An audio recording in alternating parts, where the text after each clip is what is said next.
welcome a lady who is going to take the oath, and she's going to live up to that oath, and she's never going to forget that oath. The next president, the first in history to be a woman, Senator Hillary Rodham Clinton.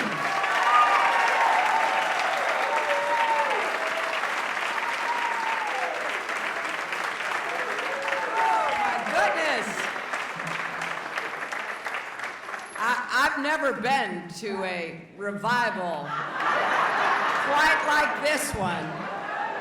I'll tell you what, especially a revival lifting up lawyers. Honest to goodness, my heart was beating faster and faster. Thank you. I'll tell you what. You know, I have to say to President Crump, if this lawyer business doesn't work out for you, I imagine there's a church or two that might call you to the pulpit instead of to the bar. This is the day the Lord has made, honestly, wow. Let us rejoice and be glad in it. And I have to thank all of you for the great honor of participating in this anniversary tribute. What a wonderful idea, Attorney Gray, as so many of your ideas have been over the years. I listened very carefully as several speakers pointed out that it would be more than appropriate for Attorney Gray to receive a certain Presidential Medal of Freedom. Well, I'll tell you, I've already written the president telling him I think that's a good idea. And I've already got the Congresswoman to agree that when she goes to the Christmas party at the White House, she's going to raise that not just with the president, but importantly with Mrs. Obama. It is such an honor to be here, and I want to thank everyone for this invitation, and I particularly want to recognize a few people who are with us, starting with your Congresswoman, whom I've had the great privilege of getting to know and working with and looking forward to be a partner with her. I want to acknowledge Mayor Strange, thank you for having us here in your city, and Chairman Dean of the Montgomery County Commission, thank you. Mayor Ford of Tuskegee, thank you so much. I also want to thank Reverend Handy for opening up this historic church to us today. And I had a chance to visit with Reverend and Mrs. Handy, and indeed, he was called to this church. And I am looking forward to working to support the kind of mentoring and outreach programs that he is putting in place here. We need more of that for more of our children. And I am so pleased that Paulette Brown could be with us today. Those of us who know of her career and her rise, first through the NBA, then through the ABA, really hold her in such high esteem. And I thank you for your highlighting the many women in the civil rights movement, particularly the lawyers, because, as Ben said, my first job out of law school was for the Children's Defense Fund for Marion Wright Edelman. She was someone who I heard about when I was in law school and saw one day on the bulletin board. There used to be such things in the pre-internet world called bulletin boards. I saw where she was going to be speaking at Yale Law School, where she had graduated and where I was then a student. And I went over to hear her speak, and I was just so impressed. Here's the first African-American woman to pass the Mississippi bar, working on behalf of civil rights, but focusing on the needs of children, which to me is the really overwhelming challenge that we face today. I listened to her, and then when she finished, I went up to her and I said to her, I said, I'd like to come work for you this summer. She said, well, that's fine, but I can't pay you. And I said, well, I have to get a job because I'm putting myself through law school. And I said to her, if I can figure out how to get paid, will you give me the job? She said, well, that's an offer I certainly won't refuse. So I applied for and got a Law Student Civil Rights Research Council grant. It enabled me to go to work that summer. And then when I graduated, I went to work full-time, later chaired the board of the Children's Defense Fund, and to this day, I count myself very lucky having seen that little notice on that bulletin board all those years ago. And I especially am honored to be with the Reverend Bernice King, someone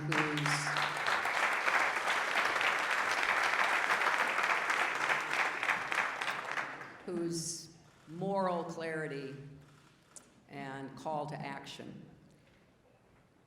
is certainly rooted in her father's work, but is uniquely her own. Her voice is one that deserves the closest attention, and I am grateful she is here with us. You know, when I think about a lot of the great names that we have heard today, I am always impressed and, frankly, a little humbled. You know, Attorney Gray is a distinguished man, but he was a very young man when he took on these cases. It is easy now, in retrospect, to somehow assume that the results were foreordained, that the time to end segregation and oppression and inequality before the law was drawing to a close. But I don't think we should ever assume that. It took the courage of so many, and among the most courageous were the lawyers who took on the challenges in the courts and in the streets. Another person I had the great privilege of working with was John Doerr, who argued pivotal voting rights cases while serving in the Department of Justice, and memorably had to step in between police and protesters to stop a bloodbath in Jackson in 1963 after the murder of Medgar Evers. I remember asking John Doerr once, as I was a very young lawyer at the time of this question, "Weren't you afraid?" "Of course I was," he said. "But I was representing the law.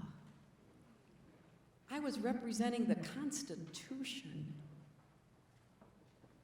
If we don't stand for that in the worst of times, how can we live with ourselves?" Or think about Louis Stokes, who we just lost. He was fighting stop and frisk back in the 1960s. And Elaine Jones, a dear friend who defended death row inmates and helped get the death penalty abolished in 37 states as a lawyer with the NAACP Legal Defense Fund. I think of judges like Frank Johnson here in Alabama, who took his seat on the bench just a few weeks before Rosa Parks was arrested and struck down the Montgomery bus segregation law as unconstitutional, then did the same for parks and restaurants, restrooms, libraries, airports, and the Alabama State Police. Or his counterpart in Louisiana, Judge Skelly Wright, who overturned dozens of segregation laws there and before Brown ordered LSU to enroll black students. These jurists, like many of the lawyers who were taking these cases, endured death threats and cross burnings. They were reviled by many of their neighbors. They'd walk down a street and see friends they had known since childhood who would turn their backs on them. But they didn't back down because they too believed in the Constitution, in the rule of law. And they knew that segregation was a distortion of justice, not an expression of it. They also knew that sometimes lawmakers get it wrong.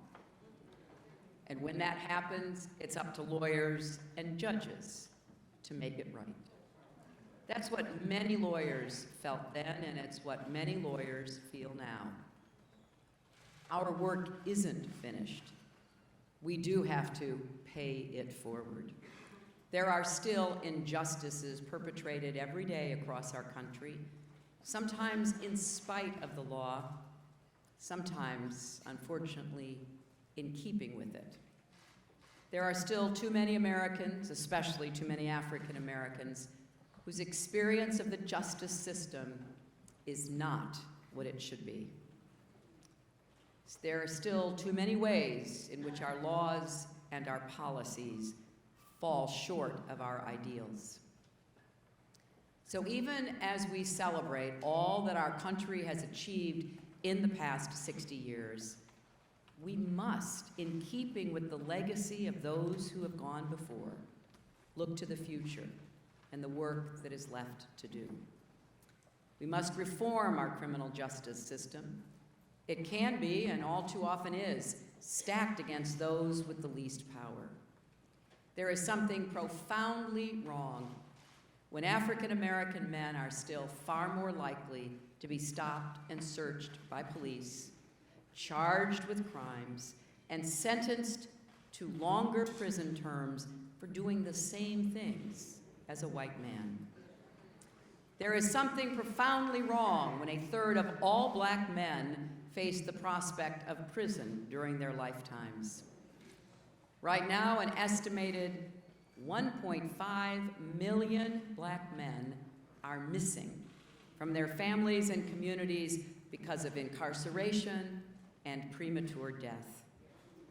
And too many black families mourn the loss of a child. I've met with too many mothers who have lost their children, lost to senseless, incomprehensible violence. My heart breaks for them. Many of these women are doing something quite remarkable. They are turning their grief into a powerful call to action for our nation.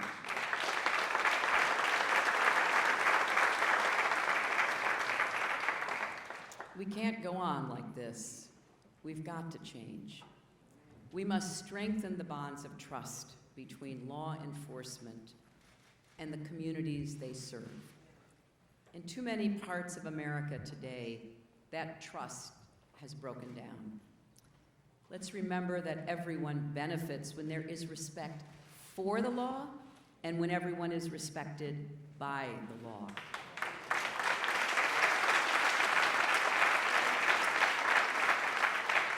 And as we work to deliver real reforms that can be felt in our communities, there's a lot of good work to build on. Across the country, many police officers are out there every day inspiring trust and confidence, honorably doing their duty, putting themselves on the line to save lives. And many police departments are deploying creative and effective strategies, demonstrating how we can protect the public without resorting to unnecessary force.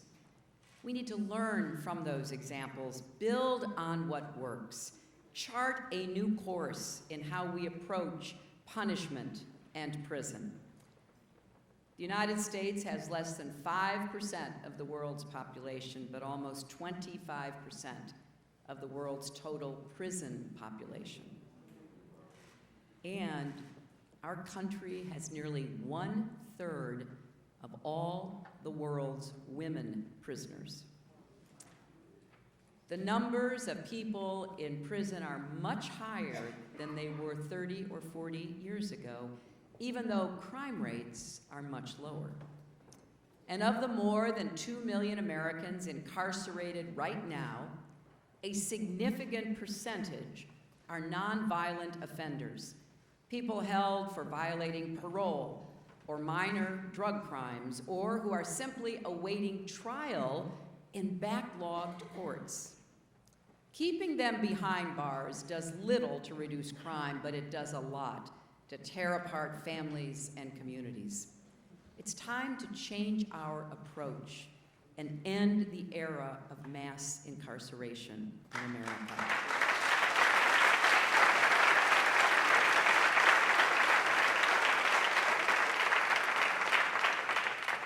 And we must do more to address the epidemic of gun violence that is plaguing our country. I consider this a national emergency. The vast majority of Americans, including the vast majority of gun owners, support common sense steps to reduce gun violence, like comprehensive background checks and closing the loopholes that let guns fall into the wrong hands.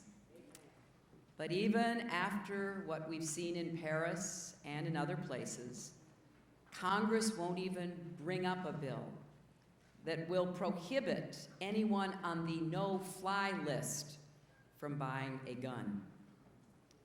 Think about it. It seems reasonable to assume if you are too dangerous to fly in America, you are too dangerous to buy a gun in America.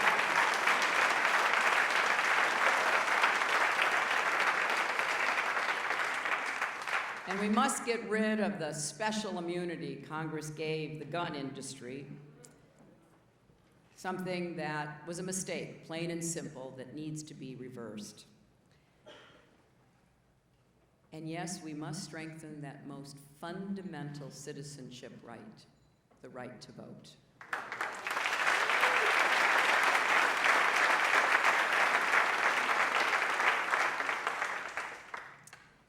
I thought we'd solved that problem. Thanks to many of the lawyers we are honoring today. But unfortunately, there is mischief afoot. And some people are just determined to do what they can to keep other Americans from voting. Now I know, because I was here at Joe Reed's invitation a few weeks ago about the dispute that's going on in Alabama, where there's a strict new voter ID law in effect. And then a lot of the DMV offices in every single county where African Americans make up more than 75% of registered voters were closed. Now that would make getting driver's licenses and personal ID cards much harder, which in turn would make voting much harder too. The right to vote is so fundamental to our democracy, but it's also about people's dignity. The right to stand up and say, I am a citizen. I am an American. My voice and my vote count. No matter who you are or where you come from, or what you look like, or how much money you have, that means something. As Ben was saying with that powerful quote from Justice Marshall, before the law, we are all to be equal, and in the voting booth, we are all to be equal as well. And that cannot and must not be taken away. And finally,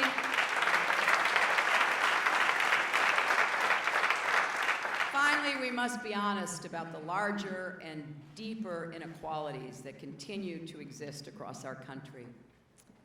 You can't credibly talk about reforming our criminal justice system and strengthening our democracy without also talking about increasing economic opportunity, improving education, giving more support to working families.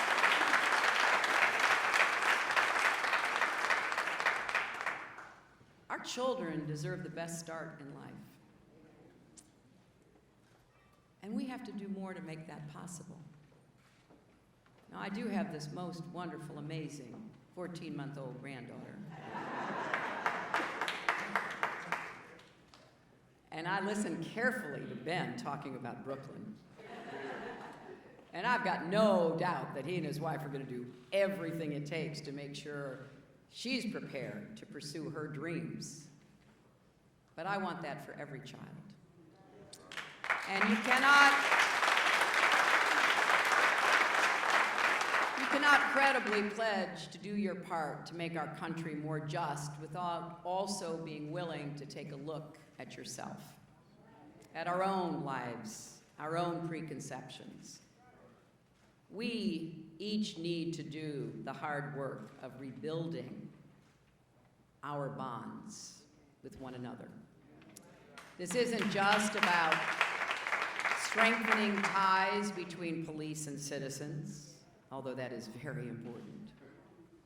It's about strengthening ties across society, between and among neighbors, colleagues, even people with whom we profoundly disagree.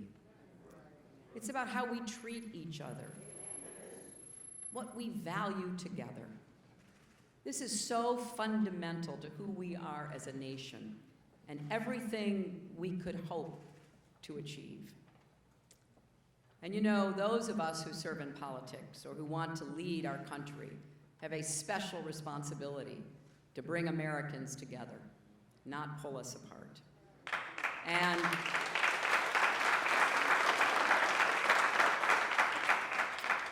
maybe unusual hearing a presidential candidate say we need more love and kindness, but that is exactly what we need right now.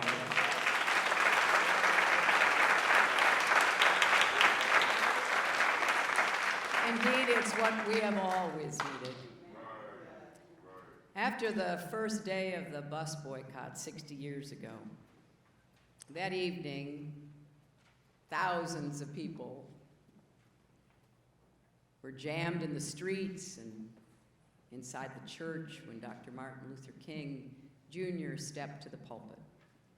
If you go back and read what he said that night, of course he spoke about Rose's integrity, about citizenship, about fairness under the law, and then he started talking about love.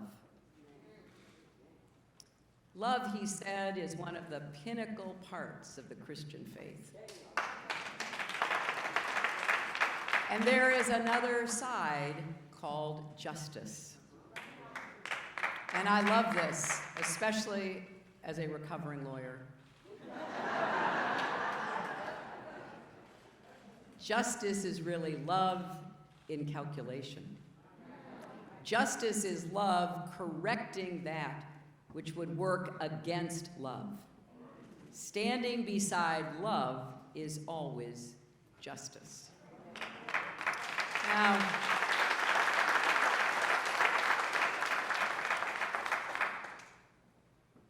decades after her place in history was secured, Rosa Parks came to Washington to sit with me at the 1999 State of the Union. She looked beautiful in a jewel-colored dress with her head crowned in a long braid, just like in her booking photos the day she was arrested. The entire Congress rose to give her a long standing ovation. To see all of our nation's leaders, Democrats and Republicans alike, united in their esteem for her, when she was once the focal point of perhaps the most divisive issue of our time, well, that was a powerful indicator of how far we had come. Rosa hadn't changed much. She was the same lovely, dignified, determined person she always was. But America had changed. It's always struck me how, depending on the way you look at it, Rosa Parks either did something tremendous or something rather humble. On the one hand, she helped ignite a social movement that sought to finish the work of the Civil War and redeem the promise of the 13th, 14th, and 15th Amendments. On the other hand, she finished her shift at the Montgomery Fair department store, took her regular bus home, sat where she and other African Americans always sat, and when the bus driver ordered her to move, she quietly, so quietly, if the bus were still running, no one could have heard her above the engine noise, said no. That's how history often gets made, doesn't it? On an ordinary day, by seemingly ordinary people doing something extraordinary. It's only when we look back that we realize that's the day when everything began to change. That's how it was with December 1st, 1955. I suspect Rosa Parks would be the first to say that what happened 60 years ago today and everything that followed was the result of countless acts of courage and sacrifice by people from many walks of life. And I'm sure she would also, Attorney Gray, acknowledge the critical role that attorneys played. As we look forward, I hope we keep in mind what we can do on days like this to begin to make a difference. Maybe only with a few people, maybe, though, to start ripples that will change history. There's no doubt in my mind that the power of our Constitution, of the rule of law, of the courage of those who fight to uphold it, is one of the great assets the United States of America has. Let us go forth today, challenged to do our part, to make sure that this generation will see the work of justice and equality, as well as love and kindness. I look forward to being your partner in the years ahead. Thank you all very much.